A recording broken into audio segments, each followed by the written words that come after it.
Good evening and welcome to the Extra Covered Hangout. I'm Tom Hewlin, I'll be your host this evening, and with me is Peter Miller. Good evening, Peter. Hi, Tom. How are we doing? Very good, thank you. Excellent. So we're just going to run through this week's county cricket fixtures and a couple of talking points, mainly around spin bowling. I think it's fair to say it's quite a hot topic at the moment. Pete, you were at Glamorgan this week for the Worcestershire game. Firstly, let's go through that fixture. What were your thoughts on that match? How did that one pan out for I, you? I, I watched a lot of Daryl Mitchell. A lot of Okay. Daryl Mitchell. He scored 259, 260 runs in the game, 100 in each innings. He was really the only batsman that just kind of seemed to be able to just find a way to score on the pitch. It's funny, the Glamorgan pitches this year have been just stopping on batsmen. Mm. So, when it's full, it's been relatively easy to drive. But when it's shorter, it just seems to be when you're trying to play a back foot shot, the ball just isn't really there for the shot. And there's been lots of people that have found, particularly Dean Koska, quite difficult to deal with. He's the leading wicket-taking spinner in first-class cricket this season, thanks to back-to-back fifers at the Sway leg. But yeah, I mean, it was, and from a Glamorgan point of view, it's kind of more of the same, really. Is that there was lots of top and middle order batting collapses, followed by some rain and some rearguard in the second innings, meaning it's 3 draws in a row. So there's a bit of a pattern, obviously. I think you highlighted at the start of the season, Pete, in terms of Glamorgan's top order. How concerned are you with that at this stage? And do you see signs of improvement in this game, or is it's just sort of stalling a little bit at the moment for them? Well, I mean, I've been banging on about Will Bragg pre-season, saying that I thought he was going to have a good season. I thought towards the end of last year he'd kind of made some strides forwards in his game, and he's made 2 really good undefeated 50s in important results for Glamorgan. There was the opening stand with Gareth Rees that saw them win at Surrey, and then there's the 91 that he scored in the second innings here off 280 odd deliveries, which was a really sterling effort. I think he's showing good signs. I think the difficulty is they've got players there that you would hope would come good. You would hope Goodwin's not going to stay in the run of form he has been, because he's shown that over however many years it is that he can find ways to score runs. Jack Rudolph's only just arrived. So you would hope that he's going to find a way. I mean, he's scored a few 50s now. Hasn't really kicked on to make a big score, but you've got to be hopeful there. From a Glamorgan point, perhaps the most interesting thing from a Glamorgan point of view from the game was the fact that Tom Helm got a game, having been signed on loan for a month from Middlesex. So he's 19, playing in his second first-class game. He did okay, but he's such a young kid and so inexperienced. It's difficult for him to be handed the new ball in Hogan's absence, which was obviously a big thing from his point of view. I'm reasonably hopeful. I mean, they've got some decent players. Again, they were talking promotion. From my point of view, I'd said if Glamorgan get 4th, I'd be pleased. From a Worcestershire point of view, I was really impressed. I thought they're just kind of as Northants were last year, really, in that they don't really have any superstars, but everybody knows what they're supposed to be doing. You've got Mitchell opening up at the top of the order, looks really, really good. Obviously, they've signed Alex Hales, who looked absolutely brilliant in the first innings until he got a leading edge off Graham Wagg, and then scored 60 odd in the second innings. My concern for Worcestershire is just they have such a tiny squad, and if Mulaney at Nottinghamshire continues to struggle, there's every chance that they're going to get Hales back. Hales is going to go into that side. They've lost Moen probably for almost all of the summer because he's going to be away with England. And it's whether or not young lads like Fell can come in and do a job in the middle order there to keep it sustained, really. I mean, they've probably only got 15, 16 players to call from, which is tiny compared to everyone else. Yeah, absolutely. I mean, obviously, the headline signing for Worcestershire this summer is one of the headlines from across the whole county championship, really, isn't it? With Ajmal joining them for the season. He had a good week last week, 8 wickets, I think. How did he look this week, or did you see him in action this week? Yeah, I saw a little bit. I mean, he's a class act, isn't he? I mean, cricket in May isn't really Saeed Ajmal's bag, is it, in England? I would say probably Koska had a better idea of what to do with the conditions, obviously being nowhere near as talented a player, but has just got a lot more experience of it. Yeah, it was interesting. It was interesting. One of the things that Steve Rhodes said to me when I was there was that he was really keen to get Ajmal to talk to batsman, rather almost more than the bowlers, about how you play spin bowling in terms of just having his experience in there. But yeah, I mean, he's just absolutely class, isn't he? I was hoping I'd be able to have a chance to speak to him, but I didn't because his interviews are legendary. Yeah, that's fair enough, I guess. I mean, it's an interesting subject. This, the art of spin bowling's got a lot of press this week, hasn't it? We've seen a fairly decent exponent of it this week with young Riley down at Kent. I mean, how impressed were you with Riley's performance and and Kent's more specifically as well? It's quite a win against Surrey this week. Yeah, Surrey have been. Well, I'm sure we'll come on to Surrey. But yeah, no, I mean, good for Kent. I mean, it's so difficult. He's such a young kid, isn't he, Adam Riley? That to be, the difficulty is that at any other point in the last 20 years, Adam Riley wouldn't even be talked of as a possibility of being anywhere near England selection. It's the fact that there's so little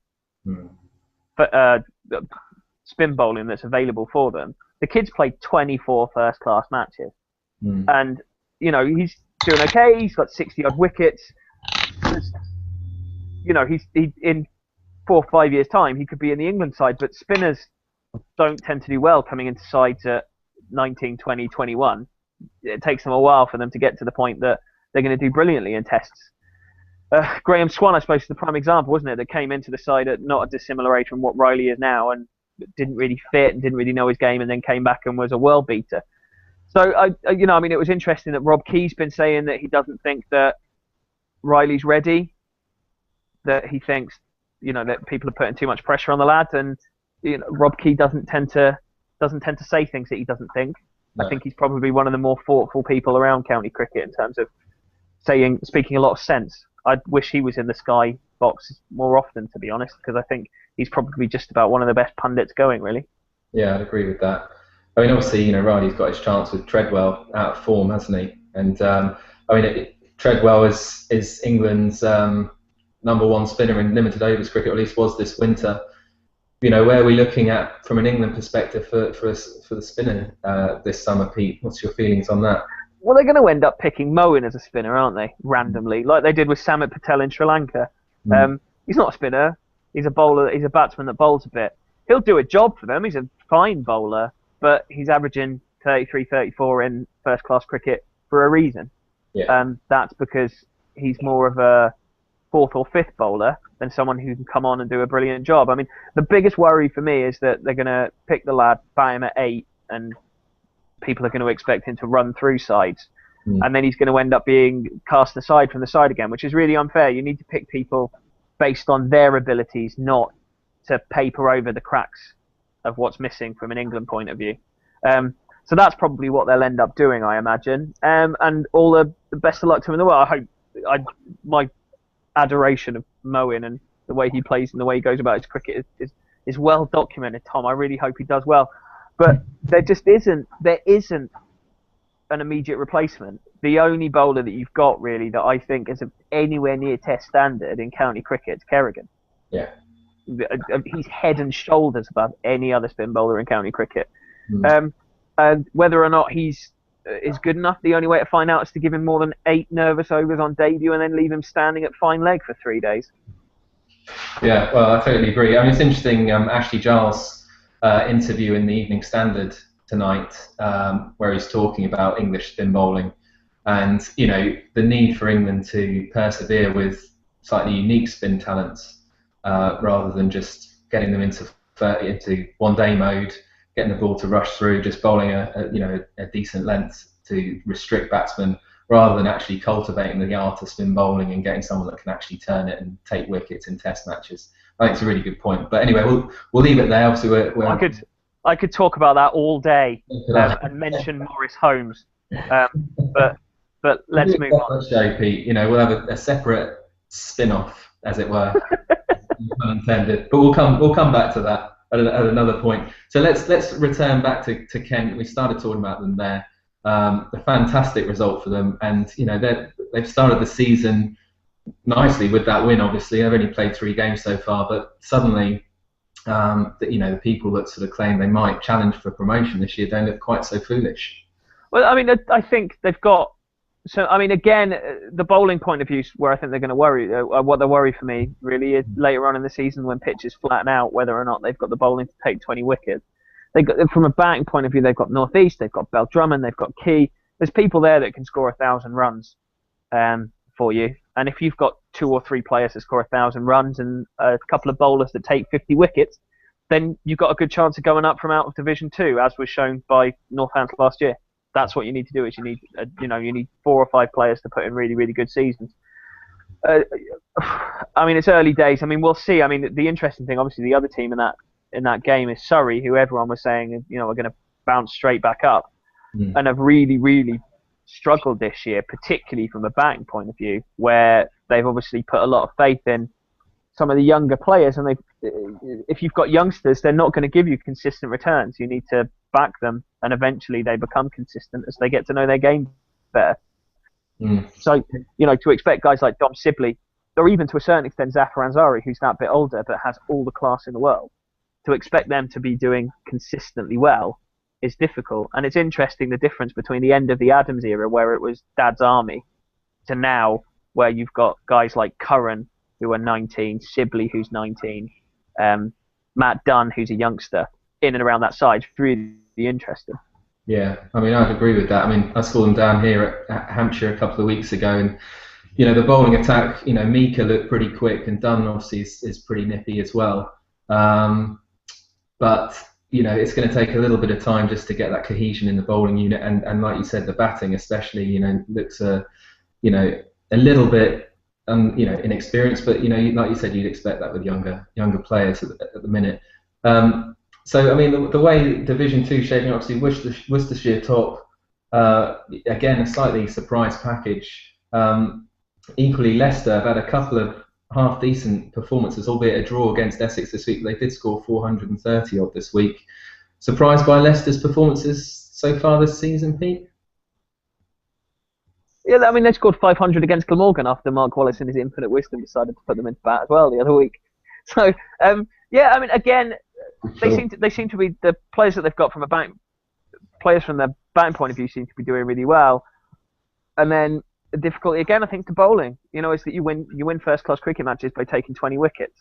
And they've got some decent enough bowlers, but whether or not they're going to take them 20 wickets, I don't know. Yeah, I mean, it looks as though there's a long season ahead for Leicester, but encouraging signs nonetheless to sort of get some runs on the board early doors. Yeah, I mean, confidence, can't it? I mean, again, they've just got guys that I think if they can get it to click and put together really, really good seasons, they've got a chance. I mean, they've got, from a spin polling point of view, they've got Jiganake, who you couldn't ask for a more experienced county bowler. I think Nathan Buck's been doing pretty well from the highlights that I've seen on the YouTube clips that you see and the brilliant production that you have for county cricket. I tweeted a picture of it the other day. Actually, it is literally one little tiny camera on a tripod, just left to play all day. Yeah, I mean, and I like Charlie Shrek because he has a great name and he's quite tall and gets the ball to bounce a bit. So yeah, but again, I just think it's a matter of squad size and it's a matter of class in the bowling, and I think that's where Leicestershire are going to struggle, just as Kent will, to put together. I mean, but from a Leicestershire point of view, I mean, if you're talking where you want them to finish, they could finish 6th. That would be an improvement on recent years in the Championship. No, absolutely. Okay, well we've talked about Division 2 exclusively so far. Let's have a look in the top division, Pete. I think the standout result of the week by a mile, as it's the only positive result in either direction of Division 1, was the one at Edgbaston, Warwickshire thumping Middlesex. What are your thoughts on that? Sort of throwing the cat amongst the pigeons in the title race this year. Yeah, I mean, and they were kind of depleted, weren't they, in terms of the fact that they didn't have quite a few players that you would hope would be there. Yeah, I mean, it's just it's really difficult this year. I can't tell you who's gonna. I mean, I was talking about this when we talked about the domestic stuff that was going on beforehand. I just can't tell you who's gonna win stuff and who's not. It's so close at the top, and in Div 1 most sides can beat any other side on their day. But it's obviously that's an absolutely stonking result for them because Middlesex have been doing really, really well so far this season. Yeah. But yeah, I mean, it's I think Warwickshire have that history of success, don't they? If you know what I mean. They've done so well for so long that there's an expectation that they'll do well, and that matters so much in a team setup when you've got such long seasons that you can put together decent results. I don't know, that was just absolutely... I sounded like a county cricketer then. That was so cliche-ridden then. I apologise. You've been hanging around them too long, Pete. I have. I've spoken to too many of them, clearly. But, I mean, Jeetan Patel obviously had a stonking game, didn't he, to coin one of your phrases there. He got 100. But, also his experience, obviously he's an international class bowler, a bit like Ajmal was saying before. He's been at Warwickshire for years, and interestingly, some of his quotes this week when he spoke to our reporter Terry Wright, he said he's very settled at Warwickshire. He's not really interested in reconnecting with New Zealand, who I think approached him to rejoin the Test squad earlier this year for the West Indies tour. He's quite happy at Edgbaston and happy to do a first-class season. So, having a pro like that, international class on the books is a huge result for the Warwickshire side, I think. Yeah, I mean, it's always nice when a lower order batsman comes in and scores 100. That always makes me happy. That's always nice. But yeah, I mean, it's the kind of thing you need, and I bang on about this all the time. That nowadays you don't get the superstar overseas pros that you used to get. You don't get, when I was a kid watching county cricket, you'd have Waka Yunis, Wazam Akram, Curtly Ambrose, Courtney Walsh, these kind of guys coming in as bowlers. Mushtaq Ahmed would be at Somerset every year, taking 80 wickets. Anil Kumble took 100 wickets in the championship for Northamptonshire in the mid-90s when he was just absolutely at the top of his game. And you don't get that anymore. Guys like Jeetan Patel are just absolutely perfect because they're going to be around the whole time. They're going to consistently perform in every format, and they're going to teach the kids that you've got kicking around the side loads. So from my point of view, they're absolutely perfect. They're the kind of guys that you want to have. It's the McGuffins and the Patels of this world that county needs. If you've got someone that can come in and bat for you for 3 games, what's that actually giving you in terms of development of your side? Absolutely. That's a really good point. I mean, I spoke to Giles White earlier this year. He's talking about Glenn Maxwell coming to Hampshire, and I think he's as excited about Maxwell netting with the team during the weeks as he is with him turning out for the T20. So maybe exaggerating that slightly. Because obviously the T20s, they've got a better chance of winning with him in the side. But the experience or the skill that he's got to have that in the net with you as a county bowler, is what a player to bowl at. Yeah, I mean he's just a different level now. I've given him so much grief, but he's playing. Hopefully, he'll be playing at Glamorgan on the 25th of June. I'll be there, and I can't wait to watch it. It's gonna be awesome. The short straight boundaries at Sophia Gardens. It's just gonna be. They're like the straight boundaries are about 65 meters. Gonna take care of those. Don't worry. Yeah, exactly. I mean, it's a different level here, and it is exciting to have those players around. It's exciting for the young kids to go along and see those superstars and all the rest of it. But I think we have to have some faith in our product and faith in the homegrown talent that we've got, that these guys are going to come and do well. So, I'm a big Jeetan Patel fan. I think, and like I said, from his point of view, he's probably going to earn as much, probably from a county season with Warwickshire than he will from a New Zealand Central contract, if he could even get one of those. So, at the end of the day, for these guys, it's a job, isn't it? And they need to look after themselves from that point of view. Well, I think the thing you find as well, people like Graham Smith as well, a lot of it's about lifestyle as well, isn't it? Patel's got a family. He wants the sort of settled lifestyle of being in one place for a season, and I think that's what county cricket gives these guys. So there's a lot to be said for that as well. So anyway, we're talking about Warwickshire, big results against an in-form Middlesex side. Durham, obviously last season's champions, struggling a tad. They're quite low down in the table, albeit they've only played 3 to most teams 4 games so far. A well-earned draw in the end against Yorkshire, who scored absolutely bucket loads of runs, 580 odd in their first innings declared. Where's Durham at, Pete, at the moment? Are they struggling a little bit, or is it just a case of they haven't been able to finish off games and they'll come good on the night? I watched a fair bit of that game that was on the telly. It was a bit of a chief executive's pitch, wasn't it? Really? It was one of those pitches where they were going, we really want this to last 4 days for Sky. And the first 2.5 days weren't the best advert for county cricket for me. I think, county cricket traditionally, and when it's at its best, there's a decent balance between bat and ball. And when you've just got guys like Graham Onions, who are really decent bowlers, who are just absolutely up and down and being batted all over the place, and you've got, as well as the Yorkshire guys played, and as great as it was watching Williamson do what he did, and I thought Adam Lyth, it was really good from his point of view in terms of getting him back in people's minds in terms of higher honours, because I think 2-3 seasons ago people were talking about him as a potential England opener, whereas that isn't talked about so much now. What it did show that innings was just the fact that Johnny Bairstow still has that absolutely glaring error where you think he's going to get bowled every other ball. But when he doesn't get bowled every other ball, he scores lots of runs. So, I suppose it swings and roundabouts, isn't it, Tom? Yeah. But I don't know.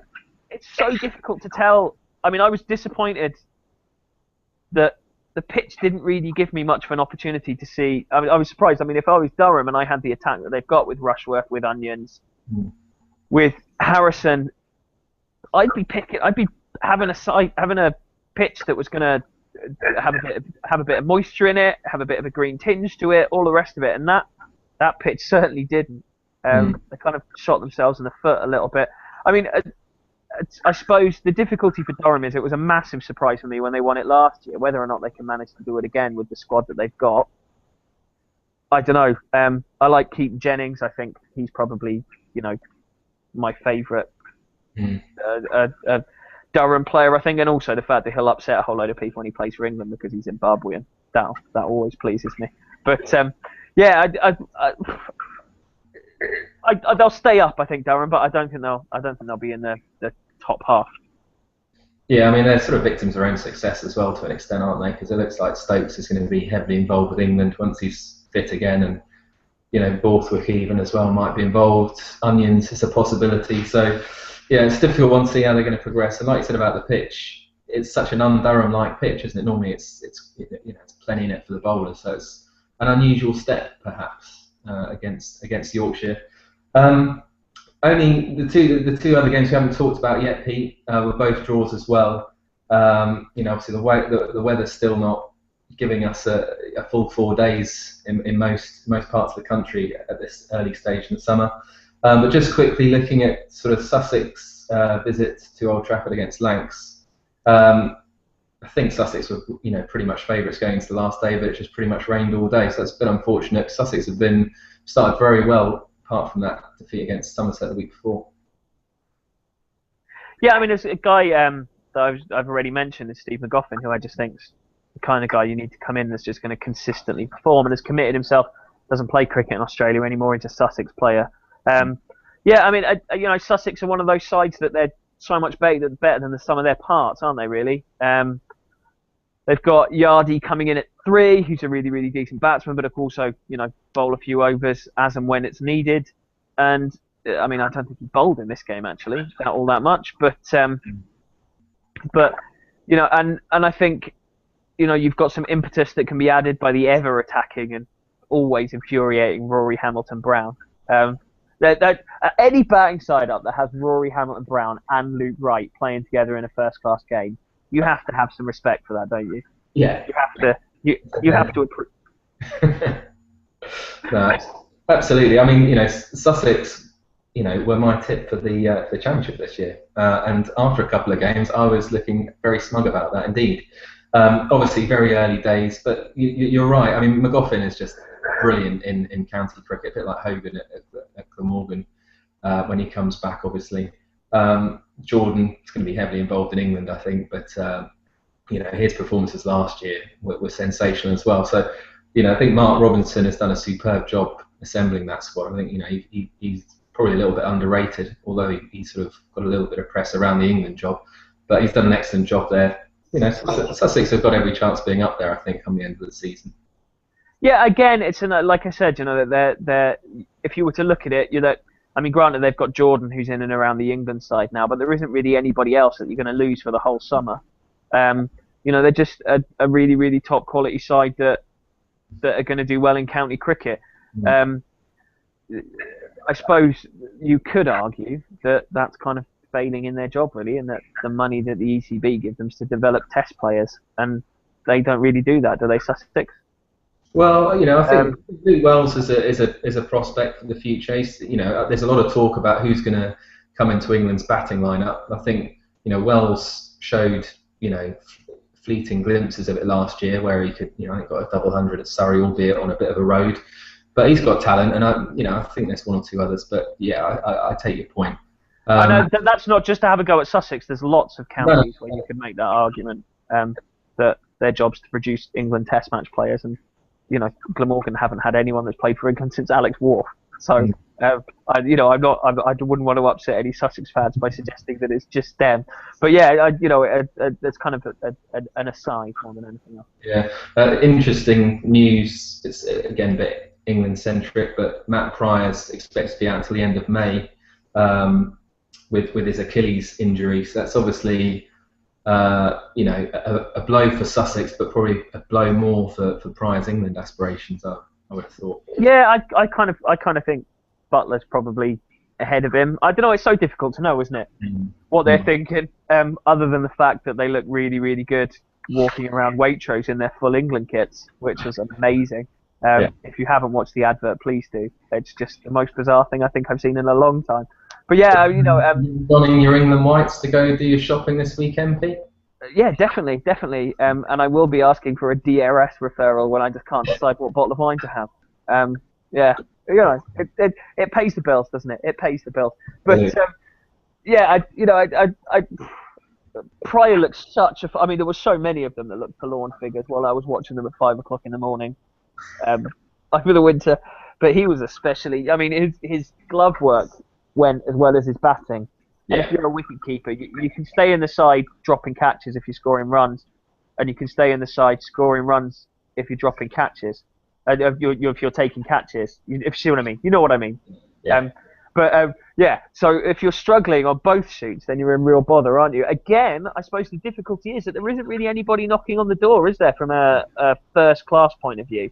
Butler's being picked more on potential than anything else, which is something I moan about often. But I think he's that good that it doesn't really matter, because he's probably the most exciting player I've seen in county cricket in the last 5 years.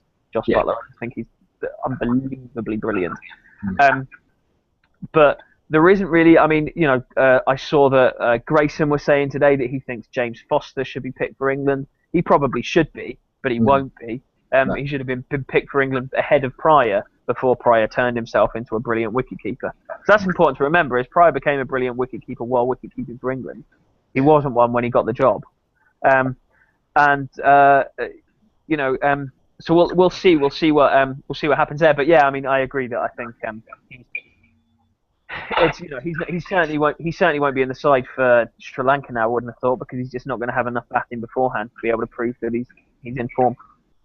I understand that he will be back for the Middlesex game. Sussex's middle game against Middlesex, potentially as a batter only. That information from Steve Hollis of the Argus down in Sussex. But anyway, we're coming towards the end. We've got one other game to quickly skim over, and that was Somerset's draw with Notts. Again, never really looked like being a positive result in this one.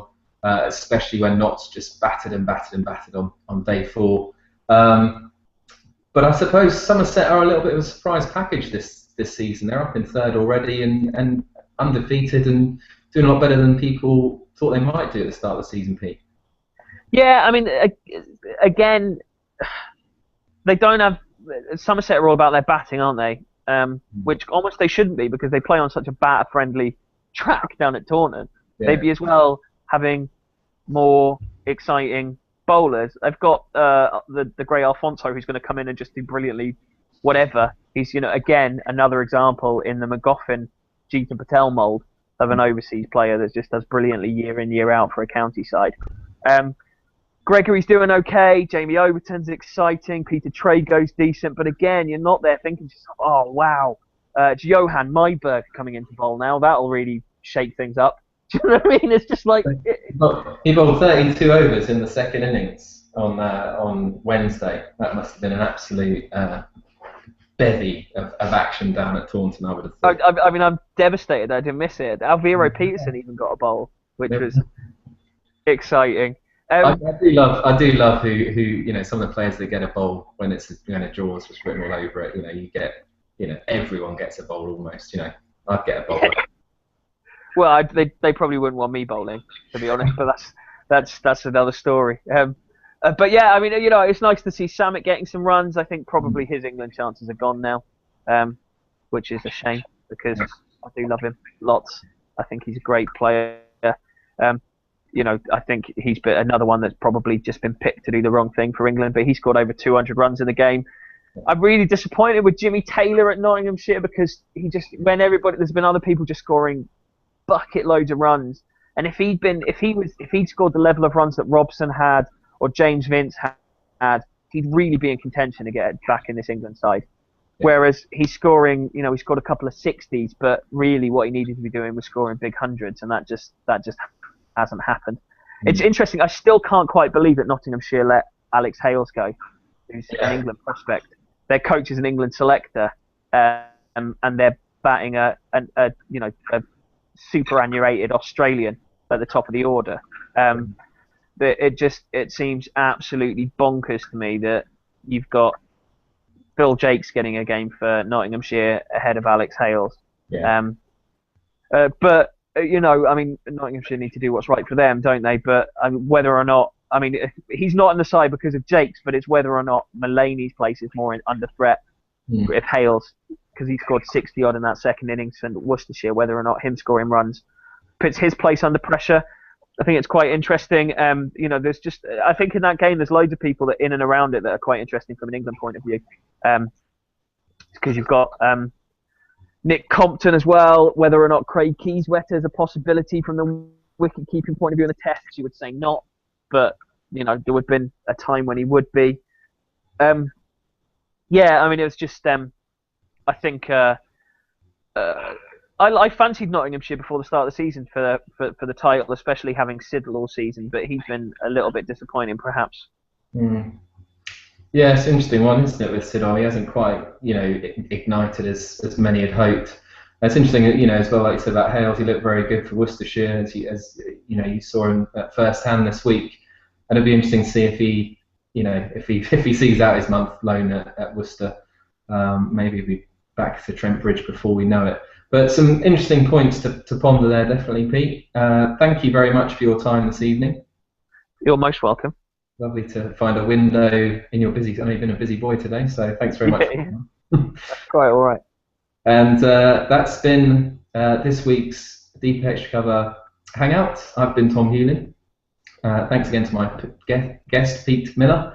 And we'll be back online next week. So we'll speak to you then. Thank you.